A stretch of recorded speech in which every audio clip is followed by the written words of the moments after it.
A manchete é: depois do papelão do 7 de setembro, a palavra impeachment aparece com força nos jornais.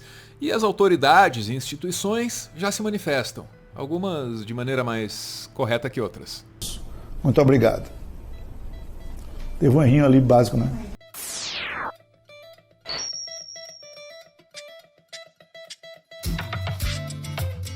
Eu sei que eu tô atrasado nessa e eu sei que você já ouviu um monte de coisa sobre como as autoridades e as instituições reagiram à micareta bolsonarista do 7 de setembro. Então me permita começar pelo que ninguém disse, hein? O presidente do STF, aquele que devia estar fechado, ele fez um discurso. Disso você já sabe. Mas tem um detalhe aqui que passou batido, hein? Olha lá. Infelizmente, tem sido cada vez mais comum que alguns movimentos invoquem a democracia como pretexto para a promoção de ideais antidemocráticos.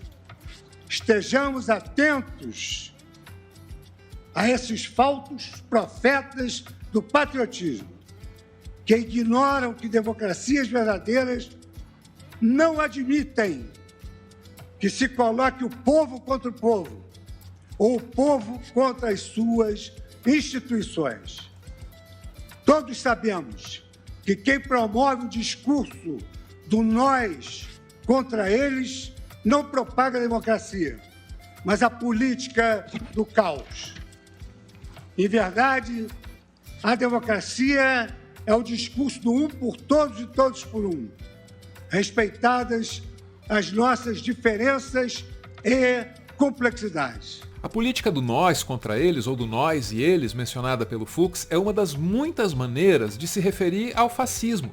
Tá até na capa do livro do professor Jason Stanley, que lista 10 características básicas do fascismo. Aliás, também são 10 características do governo Bolsonaro. A gente já fez um vídeo sobre isso aqui, você pode ver, mas só se você quiser. Enfim, isso é o que ninguém reparou. O que todo mundo viu foi o Fux mandar o Bolsonaro trabalhar.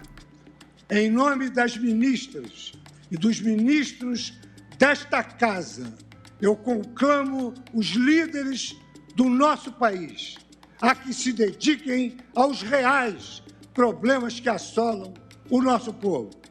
A pandemia, que ainda não acabou e que já levou para o túmulo mais de 580 mil vidas brasileiras e levou a dor a esses familiares que perderam entes queridos. Devemos nos preocupar com o desemprego que conduz o cidadão brasileiro ao limite da sobrevivência biológica. Nos preocupar com a inflação que corrói a renda dos mais pobres e a crise hídrica que se avizinha e que ameaça a nossa retomada econômica. Esperança por dias melhores é o nosso desejo e o desejo de todos, mas continuamos firmes na exigência de narrativas e comportamentos democráticos, à altura do que o povo brasileiro almeja e merece. Não temos mais tempo a perder. Não foi só o Fux, não. O Arthur Lira, presidente da Câmara, aquele que está sentado lá numa pilha de pedidos de impeachment, ele também pediu para o Bolsonaro trabalhar. Só que do jeitinho dele, assim, né? Com a potência dele. É hora de dar um basta a essa escalada em um infinito looping negativo. Bravatas em redes sociais, vídeos e um eterno palanque deixaram de ser um elemento virtual e passaram a impactar o dia a dia do Brasil de verdade. O Brasil que vê a gasolina chegar a R$ 7,00, o dólar valorizado em excesso e a redução de expectativas. Uma crise que, infelizmente, é superdimensionada nas redes sociais, que, apesar de amplificar a democracia, estimula incitações e excessos. Muito obrigado. Teve um errinho ali básico, né? O Lira, nessa condescendência toda com o Bolsonaro, ele pode estar errando como o antecessor errou. Eu tô falando do Rodrigo Maia. Para o Maia, pode ter sido bom enquanto durou. Enquanto ele estava lá na presidência da Câmara, sustentando o Bolsonaro, a broderagem dele pode ter ficado com as emendas, ter levado umas vantagens. Só que aí, no final de tudo, o Maia saiu muito menor. Hoje está aí, sem partido, escorado no João Dória. Aliás, o Maia não saiu só menor, não. Saiu chorando da presidência da Câmara. Tivesse encaminhado um dos pedidos de impeachment, tinha entrado para a história como um cara corajoso, tinha viabilizado o nome dele, agora que o Bolsonaro está encolhendo e está ficando restrito à sua base mais fanatizada, o Maia teria viabilizado seu nome para disputas maiores, mas não, né? Enfim, a coragem paga bem. Acontece que a aposta do Maia foi outra. Hoje está ele aí, ó, falando com assertividade que devia ter tido lá atrás. E que daqui para frente ele vai tentar, criando esses fatos, avançando, recuando, para ver se há um melhor momento ou não, para que ele possa, de fato, construir o caminho que ele quer, que é tomar conta do Supremo Tribunal Federal ou do Congresso Nacional.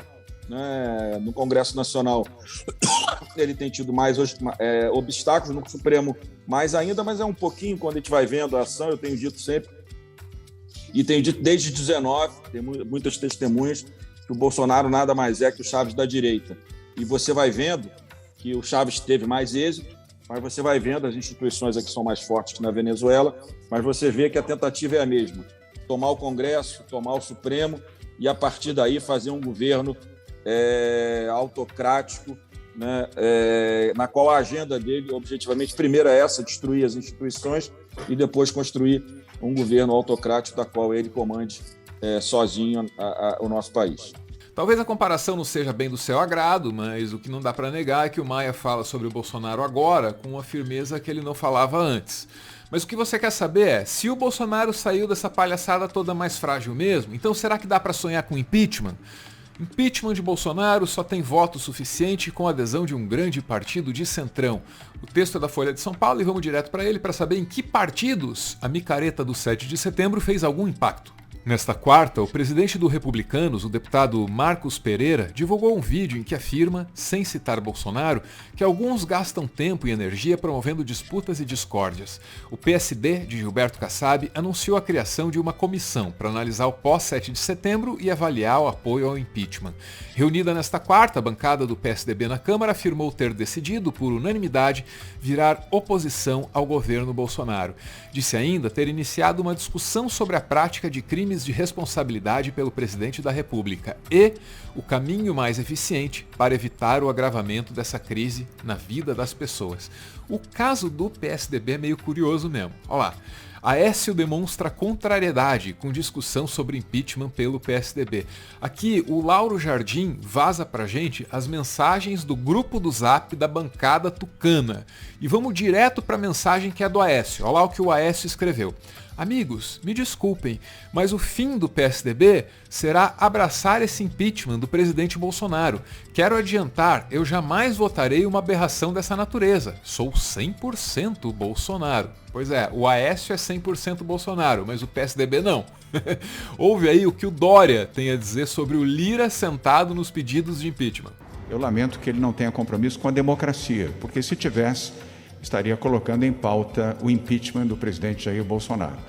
Eu lamento, sinceramente, a postura, a atitude e o descompromisso do presidente da Câmara Federal com a democracia brasileira. Depois dos arroubos, depois do afrontamento que tivemos ontem à Constituição, à democracia, à Suprema Corte, o mínimo que poderia se esperar de um presidente de uma Câmara era submeter aos seus parlamentares, já que a decisão não é dele, não é monocrática, e sim da Câmara e do Senado, que pudesse submeter e dar andamento ao pedido de impeachment. Lamento muito a postura do presidente da Câmara neste momento, nesta declaração que acaba de fazer à imprensa. Esse tipo de pressão conta alguma coisa. E tem mais. A gente está aqui falando sobre que partidos poderiam aderir, quem vota contra, quem votaria a favor do impeachment. Mas assim, só a decisão monocrática do Lira de colocar o troço para votação já faria muita diferença para o Brasil. Porque enquanto o impeachment estivesse tramitando, o Bolsonaro ia ficar ali, pressionado. É uma aposta. É uma aposta na qual o Brasil só ganha. Por quê? Porque se essa abertura do impeachment não é, acontecer e o Bolsonaro moderar, passar a transigir, passar a tentar compor, passar a tentar se acertar, o Brasil ganhou. E a gente chega nas eleições e o povo vem e faz a sua mão saneadora no sistema democrático do apuros votos, e quem ganhar, ganhou e vai tomar posse, e a normalidade. Se ele não moderar, está aberto um mecanismo fusível que evita o curto-circuito. Nós decretamos o impedimento dele. E acabou. E fim de papo, e o país também por aí poderá se sentar e se reconciliar. É assim, absolutamente indesculpável que a gente não avalie isso. As articulações das próximas semanas devem ser decisivas, mas a gente não precisa esperar por elas para tirar algum aprendizado da coisa toda, vai. O que todo esse rolo ensina é que não é o crime ou a gravidade do crime que define se o presidente cai ou não. O Collor caiu por causa de uma Fiat Elba e a Dilma caiu por causa de pedaladas fiscais, que o brasileiro médio continua sem nem saber o que é direito. Olha, a essas alturas, ninguém desconfia mais de que o Bolsonaro não está à altura do cargo que ocupa. A questão é, a permanência dele continua sendo conveniente para o tal do centrão, só por enquanto. Para continuar fazendo conteúdo e, quem sabe, expandir o projeto, o Meteoro depende de contribuições. A chave Pix do canal é essa aí, pixmeteoro@gmail.com. Você pode ajudar, mas claro, só se você quiser. Muito obrigada por ver esse vídeo até o final.